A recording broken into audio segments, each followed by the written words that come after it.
Good evening, and welcome to the Spurlock Museum. Thank you for joining us for what we know will be a wonderful conversation with participating artists from the Great ARTdoors. We would like to begin today by recognizing and acknowledging that we are on the lands of the Peoria, Kaskaskia, Piankashaw, Wea, Miami, Mascoutin, Odawa, Sauk, Meskwaki, Kickapoo, Potawatomi, Ojibwe, and Chickasaw nations. These lands were the traditional territory of these native nations prior to their forced removal. These lands continue to carry the stories of these nations and their struggles for survival and identity. As a land-grant institution, the University of Illinois has a particular responsibility to acknowledge the peoples of these lands, as well as the histories of disposition that have allowed for the growth of this institution for the past 150 years. We are also obligated to reflect on and actively address these histories and the role that this university has played in shaping them.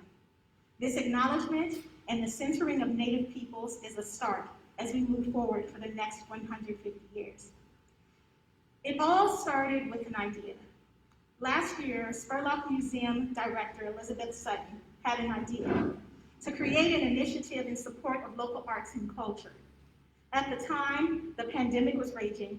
Protests calling for social justice were ignited after the death of George Floyd, and so much about our lives seemed uneasy and fragile. But insert art, insert community. With our partners at 40 North, the Urbana Park District, the Champaign Park District, and the Urbana Arts and Culture Program, the Great ARTdoors was born. In 2020, and again this year, 10 artists were selected to create art that would be viewable at area parks and gardens in Champaign and Urbana. This evening, and again October 7th, some of these artists will be in conversation about their work. Before handing the program over to our moderator, Rachel Storm, I'd like to share a quote from 40 North Executive Director Kelly White. When it relates to challenging and complicated times, art and artists have a remarkable way of processing, channeling, and expressing those experiences into something exceedingly inspiring and insightful. This program has provided such a light and tangible hope for everyone involved, and I hope these extraordinary works continue to spread joy throughout the landscape of CU. Again, thank you all for joining this conversation. Rachel? Good evening, everyone. My name is Rachel Storm. I serve as the City of Urbana's Arts and Culture Coordinator, and I have the privilege of moderating this evening. Just a couple of housekeeping things I want to share. And first of all, Monica, I might ask you to share, for those of us that are joining us in person, where are the restrooms or other information you might want to share with people who are here? Yes. The restrooms are on the first floor of the museum, near the museum's entrance. Water fountains are on the first floor as well. Great, thank you so much. So the way that we're going to host tonight's discussion is really to foster some dialogue and give everyone an opportunity to hear a little bit more from some of the artists featured in the Great ARTdoors about their work. Each artist, we have 3 kind of guiding questions for the evening, and each artist has about 4 to 5 minutes per question. And then we've left some time at the end for you to also be able to ask some questions, those of you that are here with us in person. If you are joining us online and watching this from a stream, we encourage you to make use of the comment section. So really share with us any feedback, ideas. If you want to sing praises for these artists, if you want to ask them questions, these are some things that you can also do online. And if you also are here in person but want to do that as opposed to asking things out loud, feel free to do that from a device. You can also follow along on the stream there. Just to kind of get us started, we do have a question that invites each of these artists to tell us a little bit about themselves. So I'm not going to go into great detail, but I want to introduce each artist. So next to me here is Charlie Wisseman. Then we have Kenzie Fitzgerald. We have Kelly Hieronymus W. Kay Hieronymus W. We have Keenan Daly and Michael Darren. And what I want to do is, first of all, let you all know, with a lot of care and love, I have asthma. You will hear me cough. I'm going to try to do it away from the mic. But I do want to let you all know that it is only asthma, and I have been tested, and I am negative, and I am also vaccinated. But in a pandemic, there's reason to have concern when you hear things like this. So I just wanted to make sure I disclose that before we move forward, because you will hear me cough. All right, let's get started. So, again, you're here with the Great ARTdoors, our Artists in Dialogue series. We do have not only tonight's event, but also on October 7th, we'll have another panel featuring 6 other artists on that panel. So to begin, and we're actually going to go in order from here on out. To begin, I'm going to ask you to tell us a little bit about yourself and your Great ARTdoors artwork. That can include things like the story behind the artwork's themes, what made you submit to it, and I'm going to invite you, Charlie, to be the first. I just addressed that specific. Tell us first who you are. I got you as an artist. Okay, I'm Charlie Wilson. I'm a retired medical pathologist, and in my retirement, I've shifted into mixed media art. I've never met a material I don't like, but I try to incorporate often as many as possible into the things I make. I saw this, but the reason I put this in was because I wanted to do something for the community, but it was also for myself. It was a hard winter for me. I had knee surgery, and my sister died in Europe. I couldn't go to the funeral. Family's fracturing up, and so I was in a rather commemorative mood when this call came up, and I decided I wanted to do something for personal and community healing, and I was glad that this got placed up in the North Randolph Street Community Garden, because that is a place that needs some love. And the whole idea of a prayer wheel is it's a Buddhist thing around 1500 to 2000 years. The idea is that originally that for illiterate people who couldn't read the prayers for themselves, these prayers would be wrapped up in these rotating drums, and that the act of turning it would bring positive energy to, good karma to you, and positive energy to the place also. So I wanted a place where people could write down the names of people they'd lost, and prayers, and I wanted it to be, I'll talk a little bit more, I wanted it to be interactive, be able to write things on there, and to leave messages, and to bring some positive energy to this place.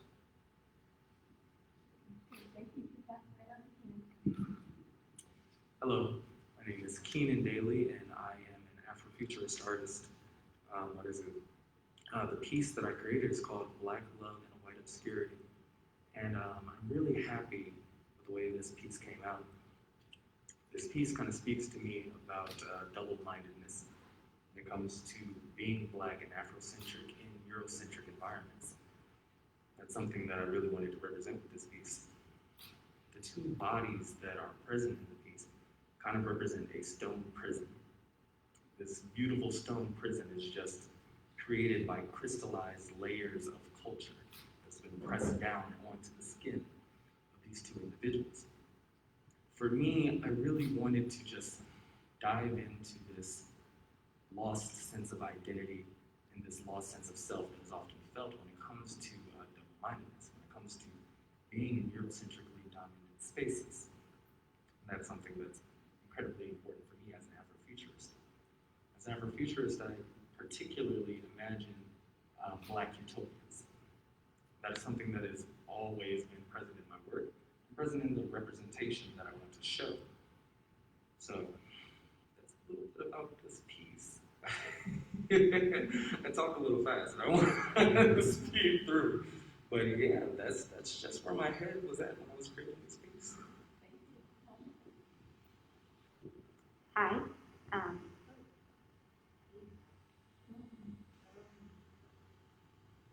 Why don't we press that when we'll use the microphone in front of you.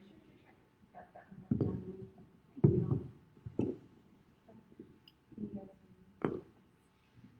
Thank you. My name is Chloe Whiting. I go by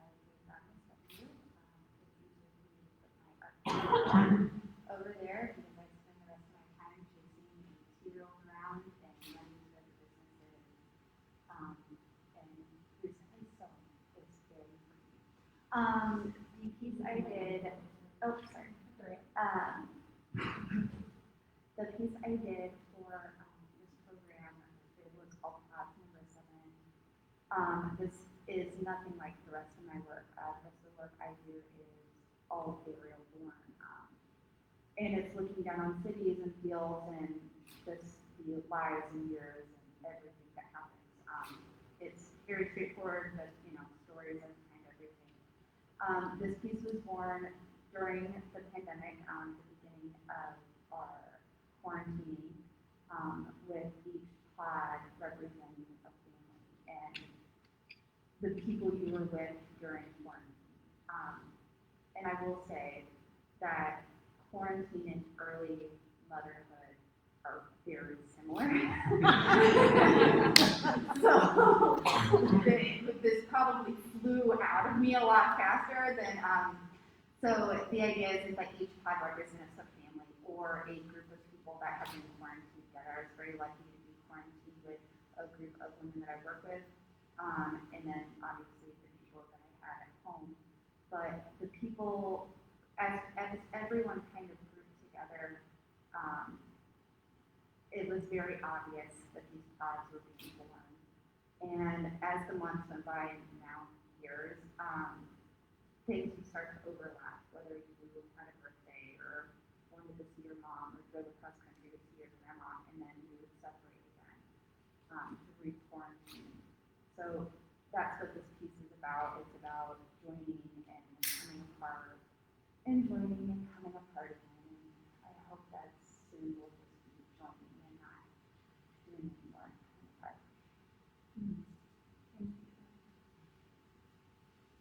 Okay, my name is Michael Barron. I'm very fortunate this is my second time to be in the Great ARTdoors. To be honest, it saved me. It was a program that was inspiration for me to really start creating again. I don't identify myself as being a particular sort of materials artist, like a painter, sculptor, whatever. I just really love creating. I like DIY, I like just making things out of nothing.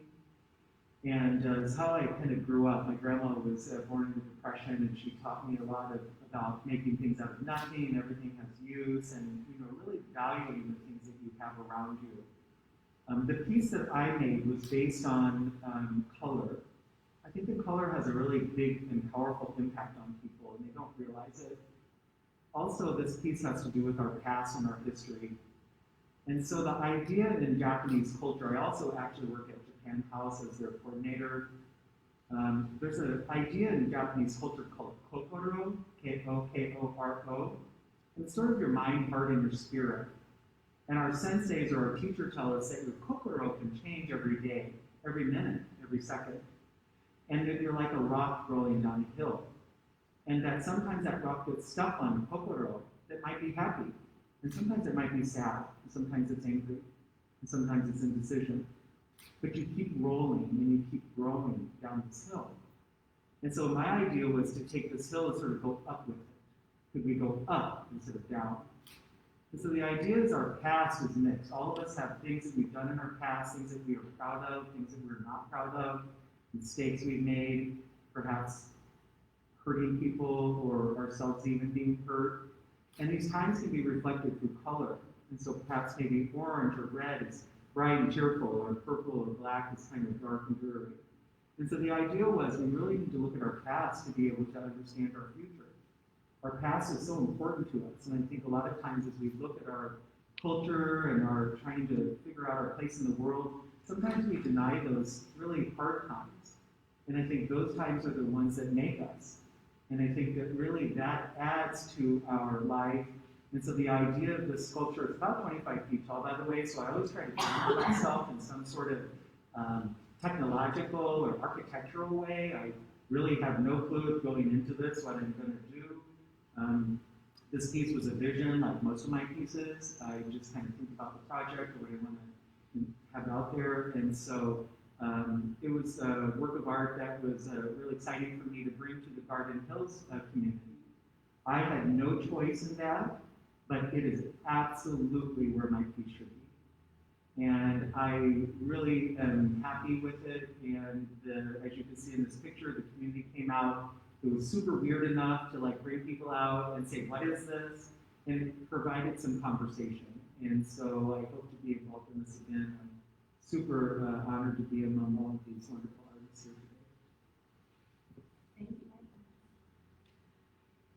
Hi, I'm Kenzie Fitzgerald, and I graduated here from the University of Illinois in the craft program, where I studied ceramics, and I focused on hand building, like sculpture. And while there, I also studied painting and figure drawing, costume design, and performance, and contemporary art issues, a typical art and design background. But once I graduated, I left ceramics, and I soon began painting, and using that outlet as an artist. This piece was born out of the intersection of my love of art and then what I eventually studied with my paintings, which is the mother and child relationship, which eventually led me to wanting to practice and be a labor assistant, otherwise known as a doula. And this piece was, and I used the word born, which is kind of funny. Born from that place in that in 2019, I took my first workshop class to become a doula, and then when I was finally geared up and ready in February of 2020, I felt like I found my confidence to enter in the birthing room. There was a mandate on the singular birthing partner at Carl Hospital and pretty much across the nation, and I kind of took a back seat to other doulas, practicing doulas, and I decided I didn't know if I could do the virtual thing, especially during my training, which would have been like FaceTiming in the birth room, which has been a great success. It's been very helpful and supportive. But along came this summer in the art program, the Great ARTdoors program, and I felt that it was a great outlet for information and research that I found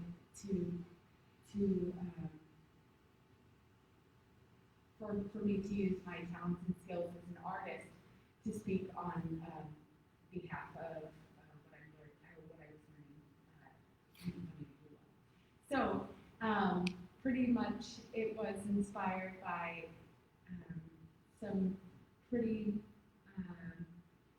disparaging information of learning about the injustices of people of color in hospital systems, and my piece represents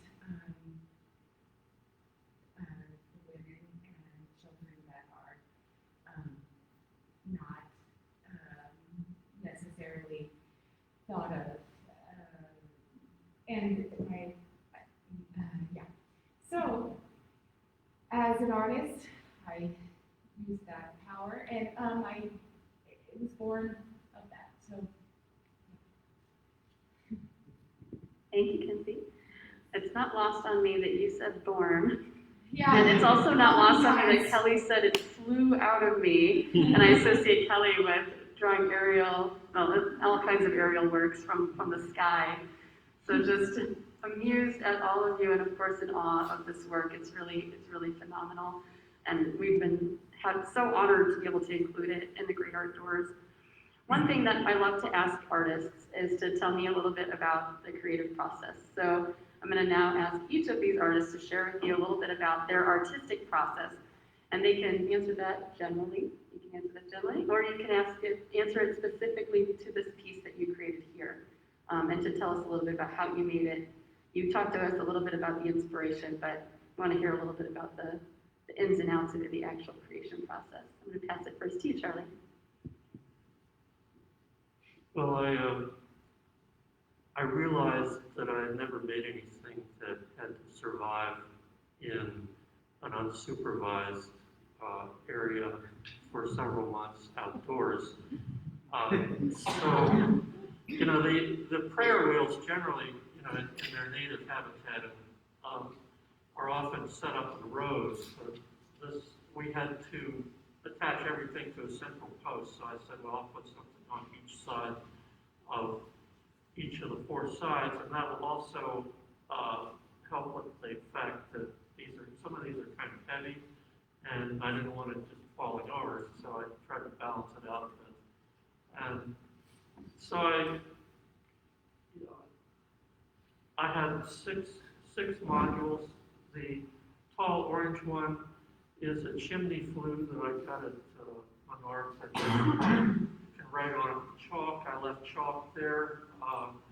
One of the things I found was that anything movable was ripped off and destroyed almost instantly, but I was hoping people would leave prayers and names. It says, leave your prayer there. And also I found that chalk degrades in heavy rain. So I found little yellow puddles.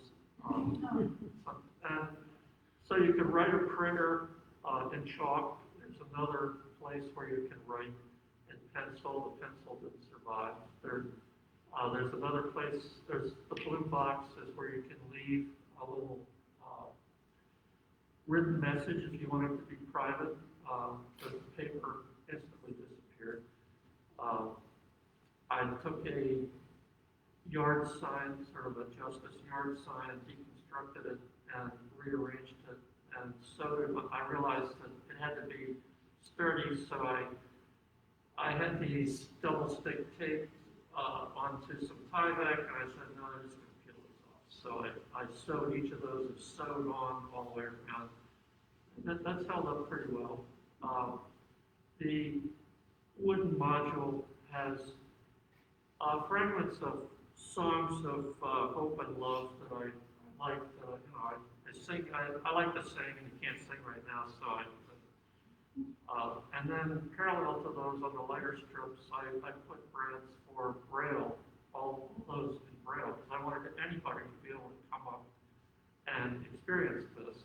And the blocks, I figured, well, it's next to a school, so I'll put kids' blocks, and they can come and code their alphanumeric password to the future paradise or whatever there.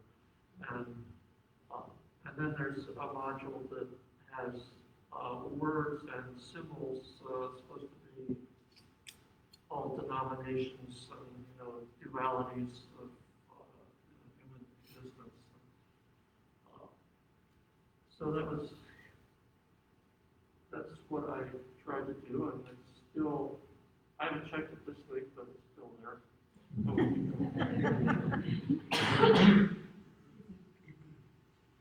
So I'm primarily a digital artist. So traditionally I work with illustration, whether that be Adobe products such as Adobe Illustrator or Adobe Photoshop. And that's where I traditionally would do painting. I would do more painting, more illustration in those spaces. But recently I've been switching over to more 3D design. So that is something that has really intrigued me.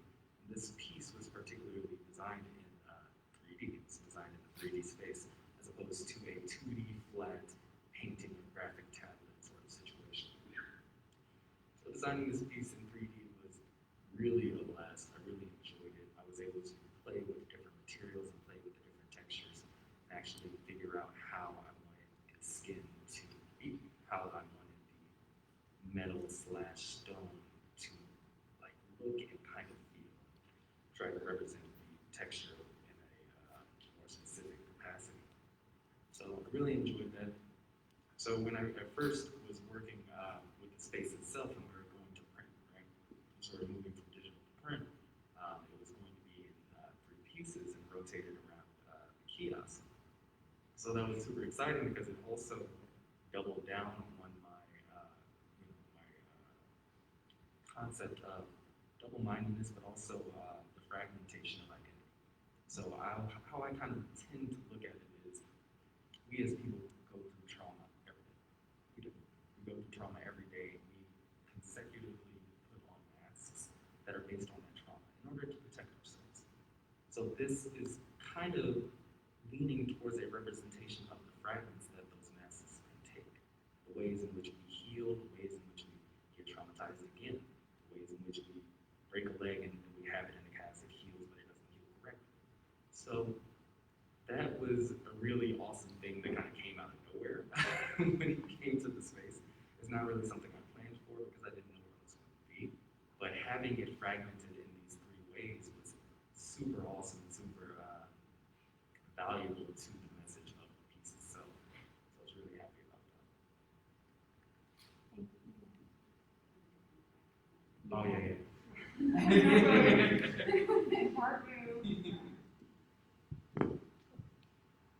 I am a interior designer by day. And for I usually use SketchUp to draw interior spaces. And I knew that this was going to be a three-dimensional piece of art, so why not use that? I actually started in the playroom drawing crayons and came up with my concept that way. That's never happened before. And put this idea into SketchUp. And I really wanted each part to live on the ground, and so as you move around them, you can see how they interact. So I was able to be in a three-dimensional space and place each pod in a way that they would interact with one another. It also allowed me to play with different colors and decide what colors I wanted to use for this piece. It is made out of plywood and plexiglass. I have a strange storage space full of wood, and some of these, a lot of the wood, as much as I could muster, was pulled from different places in the space. So I really tried to the only new material to use was the plexiglass. You can order the largest sheets of plexiglass, like 48 by 96, and then I want that. I want them all. But then just to not be wasteful, I ordered them pretty much the size. The process of making them was a little backwards. I would cut out each circle from a piece of plywood. Templates were made. Take two pieces of plywood, lock them together, cut out the middle circle, put the plexiglass in, lock it back, cut out the outside, sand it, yada yada, put all of the pieces together, and that's how each piece was made. You can't tell by this picture, but when the sun hits it just right, the sides absolutely glow. The plexiglass just traps light and just makes this very cool, almost migraine-inducing color come out the sides. And having them on the ground, I think, I don't know, there's something whimsical and silly about it, but it also, we are grounded individuals, and that's where we live, on the ground.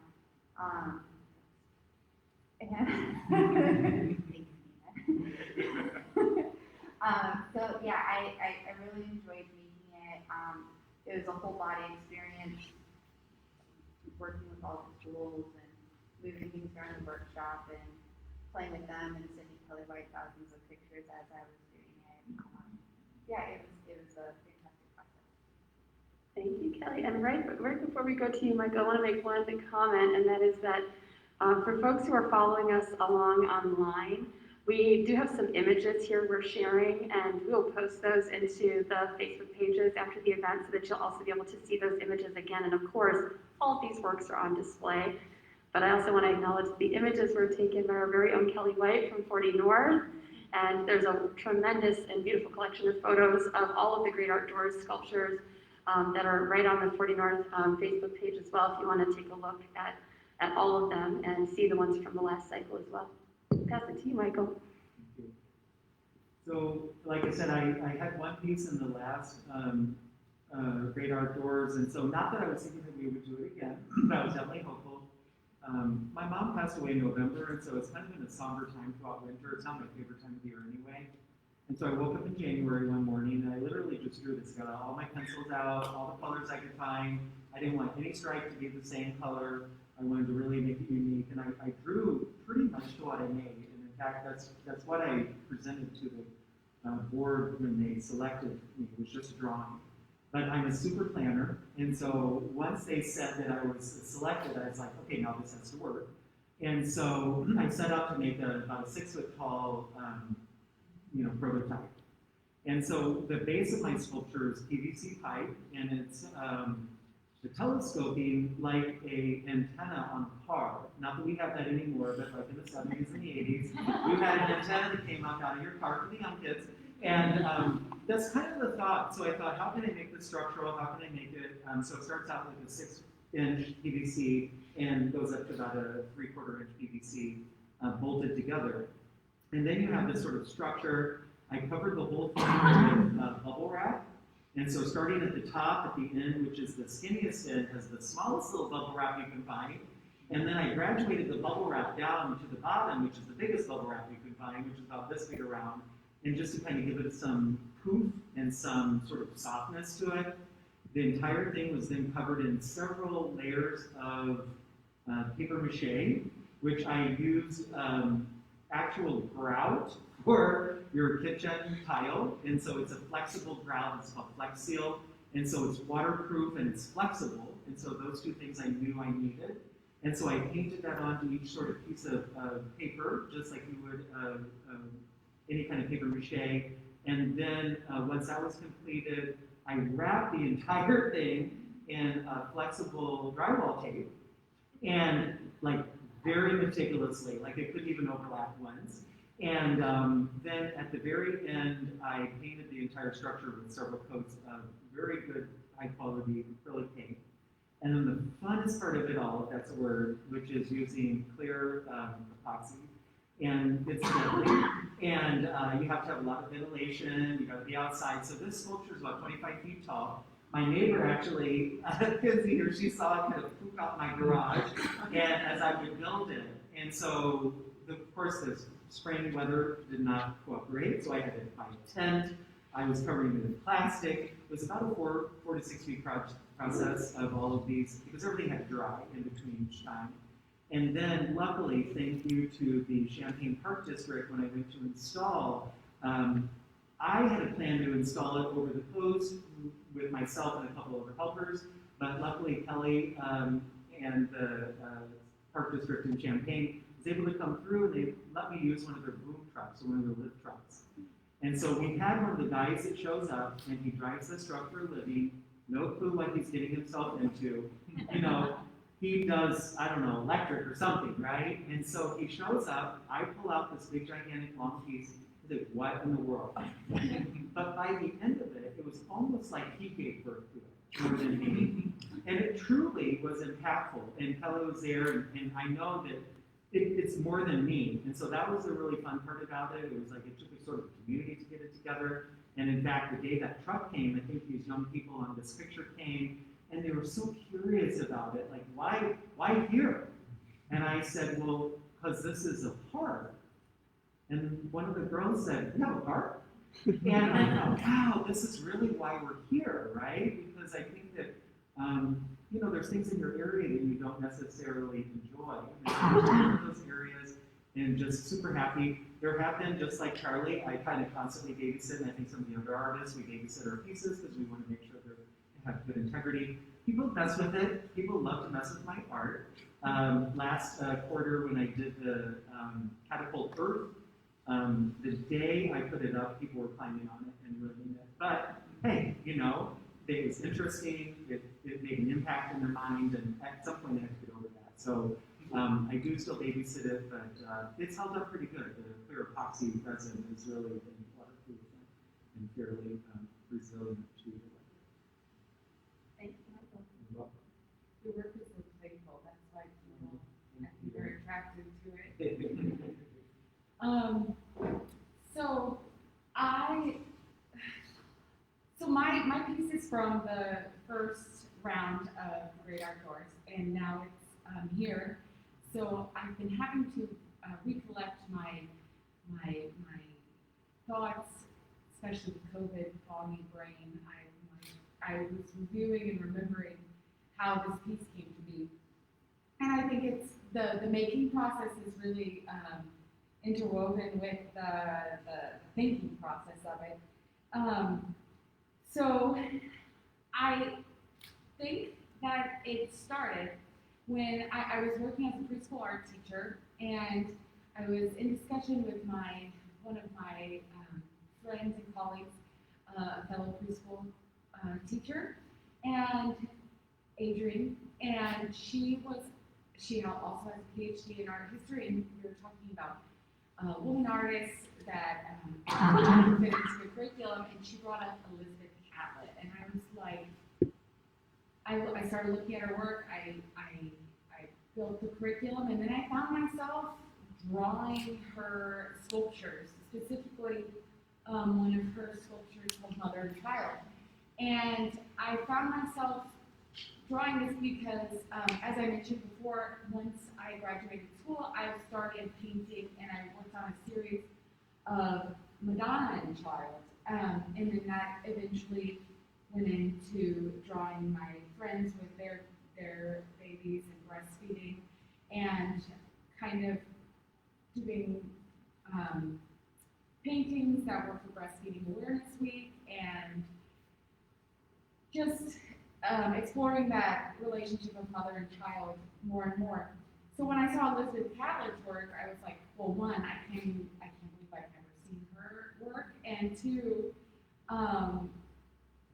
I was just drawing, and it was inspiring me, and it got me thinking about some other works I've seen, and then I saw that there was a call for the Great ARTdoors program, and I thought, I haven't worked in 3D in a long time, but maybe some of these, maybe this drawing can become, and I even have like the bookmark, and actually I have my process pretty recorded on my Instagram, which is just my name, Kenzie Fitzgerald, and you have to go back like a year, because I think that's when it was, but I got to thinking back about, so once I decided I was going to apply for this, I was thinking, what other mother and child paintings, because that's kind of a thing, artists like to paint mother and child. Pablo Picasso does one, and I actually saw that on a trip to the Art Institute with my mom in 2018. We went to go see Tarsila de Amaral's exhibit, and I have a great fascination with Brazilian modernism, and so I saw her work, and then I felt like this was a perfect example of this mother-child relationship. We only had enough time before the train to get in line. It was like so long. This was pre-COVID. To get our bags, but I had never ever seen a Picasso piece. So my mom was like, "Go run upstairs, see it, and I'll get the bags." And she like waited in line for like 30 minutes while I was up like staring at pieces of Picasso and Salvador Dali, which is crazy to think about that we stood in front of those as well. So that was only when I was like 25 though, and I had gone to like art school and everything, and I had never seen like a live Pablo Picasso. One of his pieces was like this huge piece of a mother and child. And so that was really impacting. And then I think prior to that or after that, I'm not sure, but in a trip to Sao Paulo, I saw this sculpture called Mãe, which means mother in Portuguese, and it's by this artist called, named Kaitano Frapparoli, which I had no idea who the artist was until I started thinking about this project, and I looked it up and I found it's in this park, Parque Buenos Aires. And he was actually like an Italian artist that lived in Brazil and was a sculptor. So in combining and drawing references and drawing my own inspiration, I finally came up with this drawing of a mother and a child. And to say I was definitely influenced by other modernist painters like Diego Rivera and another Brazilian artist, Candido Portinari, which is the big hands, which I love because I feel like that speaks so much. And I got to thinking about this, and it started like, that's how I generally make big paintings. I start with sketches, and I drawings and references. I research so much, like these are all, like researching for my own life, and then like researching online, and my desktop is like usually full of just like icons, and I have to like organize every project I have to organize, and I don't think I've actually organized it in a while, but I have these inspirations that I work off of, and even Instagram, I started like filing things away, and color palettes, and it's just like all a combination, but I think that's what a visual artist is. It's like you intake and you outtake, like everything.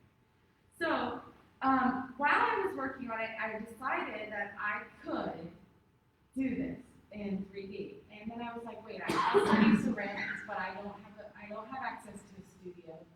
What could be a material that I can make this really large piece? And I was thinking about, it ended up coming to me like reclaimed wood. So I went on a hunt for shipping pallets, and somewhere along the process, that was one adventure day that I did. But I remembered doing my drawings, scanning, printing, cutting them out, and actually placing it at Chief Schumacher. I think I drove around and looked at all the parks, and I took a picture, and I did old school Photoshop. I just glued it onto the paper, and that's what I sent in.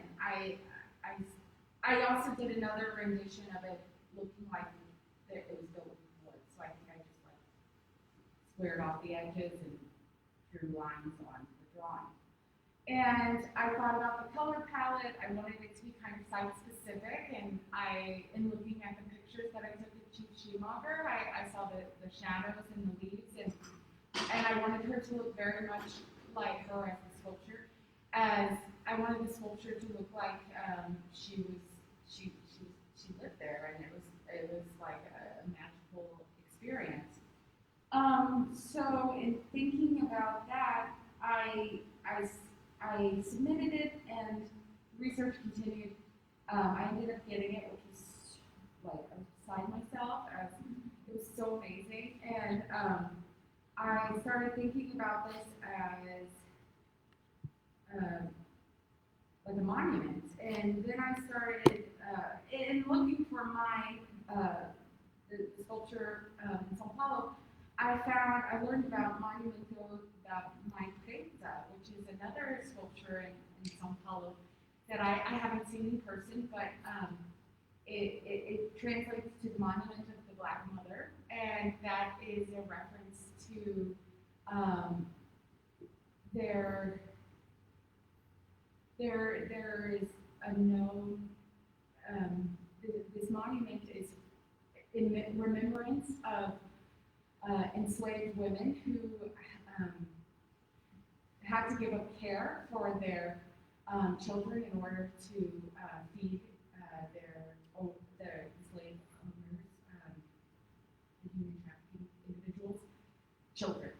And it was then when I realized this is going to be a monument, and it kind of also was when I decided to use reclaimed wood, because I had to make this big, and there was no way I was going to do that with ceramics, and there was no way I was going to, that was my, I studied, I did a woodworking thing in like undergrad. I mean, everything was always abstract, because I kind of didn't like working with the scary tools, but I was like, I have to do this.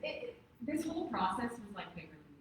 Just like the cross section of like my studying being a doula and the timing and everything. I sometimes feel like this is my baby, like my sculpture. But I felt like this was like one of those moments where Elizabeth Gilbert in my head, and I was the tool used for this, for the collective consciousness of the social justice happening in 2020, summer of 2020. And so, in back to making, my lovely husband and I decided that I kind of employed him, I guess, because he has building experience, and we kind of realized we're going to build this like a house. So the only wood that I did buy was the 2x4s that were like a frame of a home. And then, my friend loaned me her barn to make as a makeshift studio, and that's where it happened. So we built the frame, and I looked at it, and I thought, I'm confused. I have no idea how my 2D is going to turn into this 3D thing. So I ended up making a little maquette out of toothpicks on my lunch hour at school, and it ended up being really helpful because it helped me remember and think about like my studies from figure and where this hip might be and everything. And so as the piece went together, though, I also was studying my own movements of what it looked like if I was holding a baby and looking at hands and friends who came by, I would look at theirs too. So it just came, and the coolest part though was that there were some pieces of wood that like I cut off with, and it ended up being like the shape of the baby's calf or the hand on the side, and I was like, whoa, those are the things that made that seemed like this is just so. It made it sculpture made itself. But so my favorite part was the staining. I went to Menards and I found out a lot about. I didn't know that there was other colors of stain, and so I very carefully picked the colors for the site, and as well as the purpose of it surviving in the weather. And it is outdoor stained, and it's used, the sculpture has deck screws. So I learned a lot about construction through this. And once the frame was built and I had the maquette, I just placed pieces of wood, and I have my little saw and probably some dangerous ways, because I didn't have a saw table. I used a brick on the ground. Don't do that. Do not do that. But someday I will have a studio. And, you should always take safety precautions, though, when you're in the studio. I have my professor talking in my head right now. So eventually the piece came to be, and the face, I heard the face was the most challenging part, actually. I kept studying and looking at modernist pieces because I thought, well, it started off that way. I think I have to keep leaning into her. So I made a lot of sketches again halfway through, and it was about a 4-week process. And then the sculpture just came to be. So it was really, throughout this making too, it was super cool and serendipitous. There was a call to action placed in the New York Times by this really amazing group called Every Mother Counts. And that's when I knew that this was just all like kind of happened, like that this was, it's like perfect timing that this was happening, and it felt outside of my hands, and that it just needed to be in the world. And then for it to end up eventually being here at Spurlock, showing the Janelle Davenport Pleasure's work, Seeds of Injustice, it was like the perfect marriage. And the pieces spoke together, and it was just so, the whole artistic process was lovely. And I'm sorry I keep talking, but the last thing is, in the end, this sculpture was in a barn. So I kind of, by myself in the barn, had this ritual of wiping her feet and wiping her nails. And like, because the nails were made with, I can't even think of the word, I think it's called enamel. And I had to use this hot gun that reminded me of a blow dryer, and I was just like, this entity almost, this sculpture is getting care and love, and I hope that this ends up like staying with the sculpture. And it was kind of a performance for myself. And And we might need to move on at this Sure. point. But I want to say, this one in particular, like as Kenzie said, is on display here at Spurlock. So before anyone in person leaves, we hope you see it on their way out as well, because it's on the first floor. And I just want to make sure we leave some time for questions from anyone that has any. We have another question that really is kind of core to the idea of the Great Outdoors. As Monica shared at the very beginning of the event, the Great Outdoors had a mission of really cultivating dialogue on a wide variety of issues facing us in contemporary life: social issues, environmental issues, and anything at the intersection of a wide variety of questions of justice, of connection, and of community. And the idea is that the art will also elicit dialogue and conversation. So my question to all of you is, what do you hope people think about or take away as they interact with the piece that you offered through the Great Outdoors? Start with you, Charles. Well, for the artists out there, I'm glad, I told Kelly specifically, I want people to touch this, don't put up one of those do not touch signs, and there are consequences to that. For the artists out there, if it's outdoors, don't underbuild. I'm glad I welded everything together. I mean, you need enough kind of equipment to take this thing apart. This is covered with wood swells and, things lined up and stuff. But and don't expect everybody to love it. It's had some damage, but you expect that. And it's a temporary thing. If it gets destroyed in a good cause, that's okay. But what I wanted the community to take away from this is that this should be a place where you can put your prayers, either publicly or privately, and a few names that get put down there, and I keep putting chalk back, but it's an idea of shared prayers, the whole idea, and that you should have some empathy, to increase the empathy in the community for everybody's problems, because, if you come along and rotate one of these wheels or drums, you're sharing the prayer of anybody who wrote something, so it's shared prayer. And, think about, how many, all the hurt that's gone on in the last, the good stuff too, there's good stuff written down. And I put some solar powered lights there because I wanted it to be a 24-hour thing, and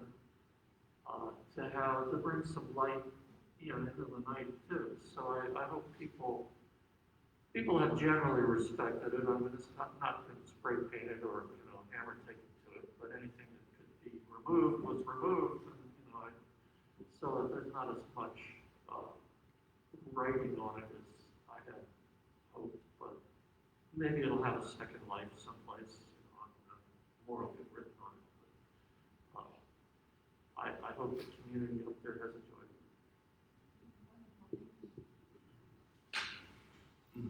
When I think of this piece, what I really want is, first and foremost, for the energy that I put into the piece to come off. I want people to be able to connect with me in the moment, the way in which I connected with the piece, the way in which I allowed the piece to speak through me. The other thing that I personally, from the social agenda, want the piece to say is that America, specifically the United States, has a culture of cognitive dissonance. America, and specifically the United States, has a culture of perpetrating violence and then projecting it onto its lower-class citizens. That is something that I want there to be a representation of in any piece that I approach. that is something that I want to be as clearly communicated as can be with certain pieces. When it comes to Black love in a white obscurity, in my mind, I picture a black dot in the middle of a sea of white. And it's funny, thinking about artistic interpretation, we think of contrast, we think of black and white, but it's also, when it comes to African and or African American, we think of black. When it comes to people of European descent, we think of white. So when it comes to this piece, I want this to be contention. I want this to be a piece that is challenging with another person's or whoever views it, their inner dialogue. I want it to be something that resonates and not something that's just immediately comforting. I want it to be something that's immediately beautiful in its representation. I want it to be something that is challenging. That's something that I think I really try to push in on my piece. But since I haven't had a chance to say it, that's what I would want to come across within the piece.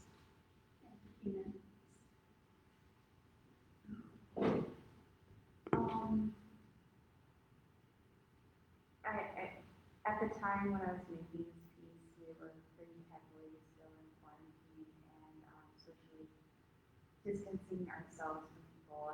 I prefer physically distancing ourselves from people.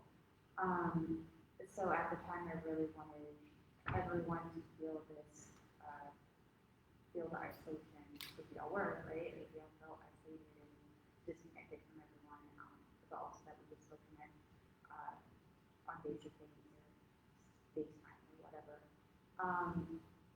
But looking at it now, things have changed and evolved in that snapshot in time, and I still want people to think about how their family can connect with the community around them and how different groups of people can come together and meet.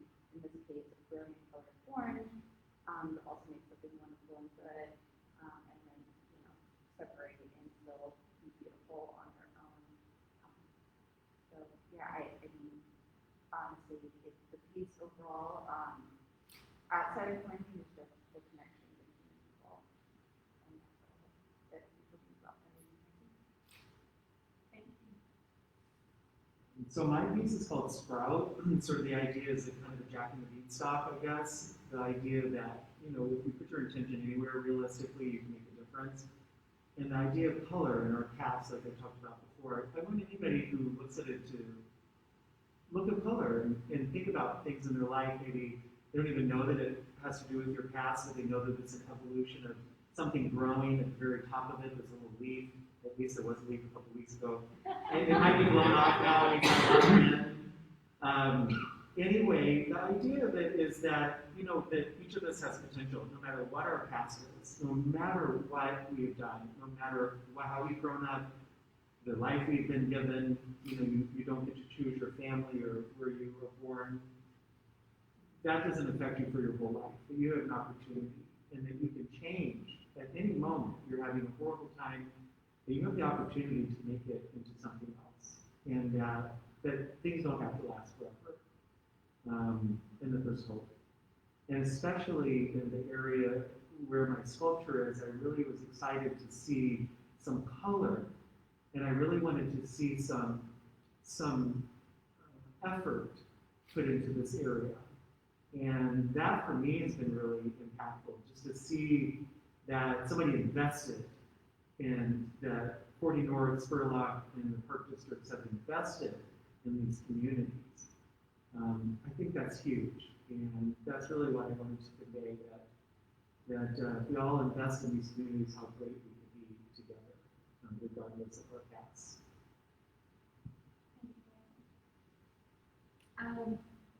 I would like viewers of my piece to take away 3 things.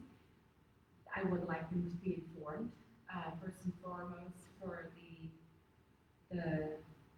information, like in the call to action, that 2 to 3 times more likely Black, Indigenous, and people of color are more likely when going into labor to die in a hospital setting. And I think that's something to sculpture during times of a pandemic, and I think that's something to consider during, that's something to consider.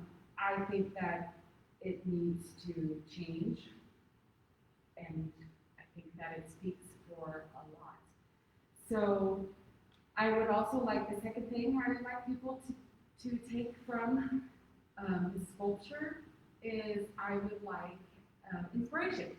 So I would love more sculptures in the United States of America of people of color, and I would also like for mother and child, the idea that this sculpture represents and the figures that it represents for it to be a monument, and for the individuals that it represents to be revered in our society. And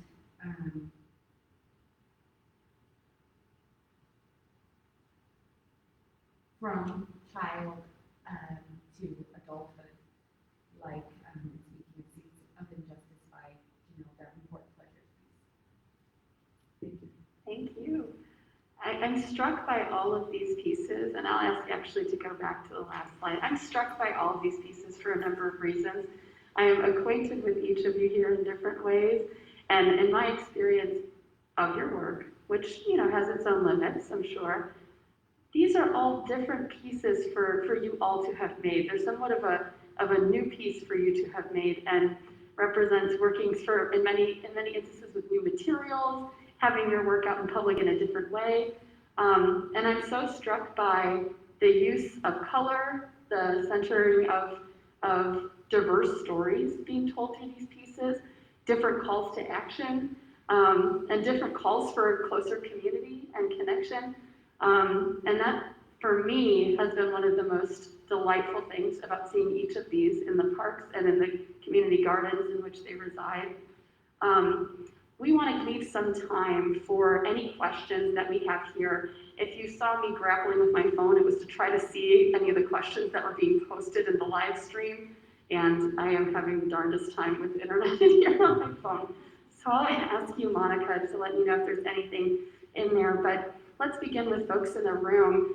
I'm happy to walk around and pass a microphone to you, but can we ask for any questions that you have for any of the panelists here about these works or about the Great Outdoors? Don't be shy. And thank you for dealing with my asthma. Thank you all for dealing with my asthma. Anybody want to ask any questions this evening? Yeah. Thank you.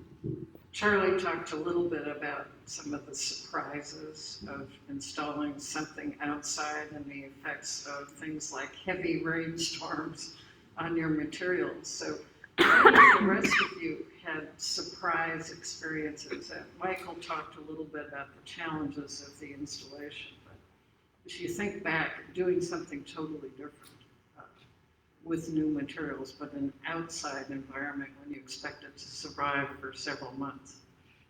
That's a great question. Who'd like to start? I fully expect to remake my piece. Plywood does laminate in sun and weather. We had briefly discussed coating it, but plywood is what it is. I could pretty much vacuum seal it and epoxy, and that's the only way that it would have stood up, but I do not have those tools to do that. So I fully expect my piece to, I guess, fail and then spend a week in rebuilding. Good honesty, I'm sorry. Well, I am a woodworker, but I had kind of overlooked the fact that wood swells and moves, so that it's almost a humidity indicator whether certain, like the little blocks will rotate or not, because I didn't allow quite enough room for swelling in the stack. And, and I'm glad I used as much epoxy as I did on some of these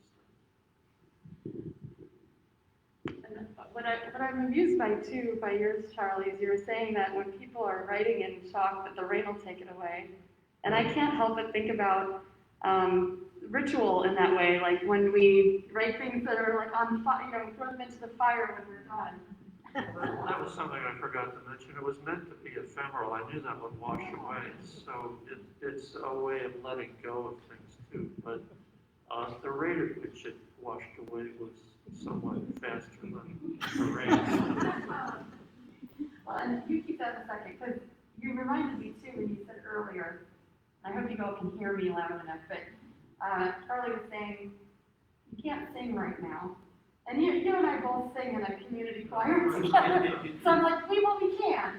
But I'm curious, like, what's that meant for you to be able to offer this? Because I see there's also this piece as like a grief ritual. It seems like it's an offering to kind of grieve together and to think together and to pray together, of course.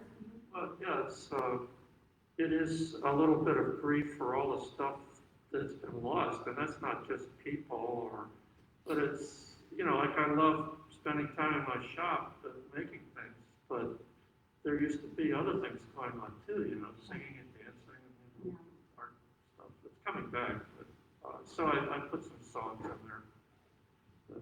So I sing in my shop. That's like what's Oh, that's a lot of things. Now, Michael, I had to also think about you in the answering of this question, and I'm curious if you'll add to this, but Michael and I, at Kenzie, I guess now I've learned, we're all neighbors. And so I walked by Michael while he was making this piece, and I got an impromptu studio visit from my car, yelling at him to talk to me and how excited I am about it. It was in the middle of a boxing thing, if I remember correctly, so you're like, move along, I'm a boxing.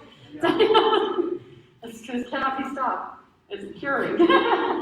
But I'd love to ask you a little bit more, because yours is so layered.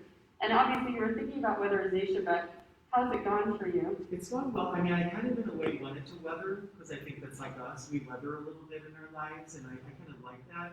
In fact, in that picture that we have up right now, in that bottom portion with the yellow, there's a black dot. It might be on the screen. It's been the epoxy. And what would happen is I would start to work, and then it would go into nighttime, I'd be putting up lights, and then of course the springtime, the little gnats and the bugs. I'd come out in the morning, my husband and I were like picking bugs out of the wet epoxy with, toothpicks and tweezers. And then after a while I thought, no, that's where they need to be, and that makes it human, that makes it approachable. I also wanted to make it sort of in a way that people didn't know what it was.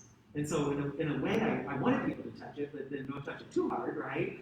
And so it has like a softness, but there's also the shimmer and this sort of hardness. And so I find myself watching people go up to it and sort of touch it. They don't know if it's wet, they don't know if it's dry, and I kind of like that. And like Charlie, you sort of have to come to terms with what might happen. I've had a little bit of damage. I had some young kids who were very curious of what it was made out of, so they ran their bike into it over and over.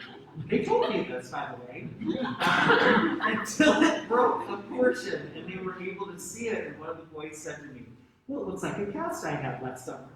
And I said, "Well, yes, it's exactly like a cast you had last summer, but nobody broke into your cast, did they? And so it was really a nice conversation of having some people around to talk about things like that. And I think that in the area where my piece is, I don't know about some of the other areas, but it's new to have art there. I started talking to some of these young people. I said, "Hey, have you ever seen